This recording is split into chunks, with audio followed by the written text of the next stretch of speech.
A Super Bowl bust. Just days away from Super Bowl 53, authorities announced the arrests of more than a dozen people involved in a huge counterfeit scheme, and several of those facing charges are from right here in Philadelphia. Natasha Brown is live in the SAT Center with the very latest on the investigation. Natasha? Well, you know, scores of fans may have been defrauded out of tickets to marquee Philadelphia sporting events and concerts as well, and now at least 7 Philadelphians face charges in this major counterfeit ring. One of the biggest sporting events in the world, the Super Bowl, is about to take center stage in Atlanta on Sunday. Days ahead of the big game, a big announcement in the arrest of members of counterfeit rings. With all the good that comes along with events like the Super Bowl, there's an opportunity for criminals to prey on unwitting victims. These events attract people looking to make a quick buck through counterfeiting. United States Attorney for the Eastern District of Pennsylvania, Bill McSwain, outlined 6 separate indictments charging 13 individuals with multiple crimes, including conspiracy to traffic in counterfeit goods. Now, criminal counterfeiting and piracy are serious crimes.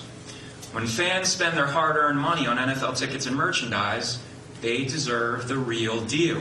7 of the suspects are from Philadelphia, and some allegedly sold counterfeit tickets to a number of Philly sporting events, including Eagles games and last year's Super Bowl. Many of the individuals that we have charged have allegedly defrauded NFL football fans by printing, distributing, and selling counterfeit tickets to Super Bowl 51 in Houston between the Patriots and the Falcons, and Super Bowl 52 in Minneapolis between the Eagles and the Patriots. Officials say one of the suspects, 48-year-old Damon Daniels of New York, was arrested in Atlanta en route to this year's Super Bowl game. The report of Mr. Daniels' car was filled with printing equipment and card stock, presumably to resume counterfeit ticket sales at this year's Super Bowl. In the early stages of the investigation, there were literally hundreds of people being victimized at any given Eagles event. The FBI, local law enforcement, and several entities, including the NFL, worked in partnership to spearhead this 3-year-long multi-state investigation.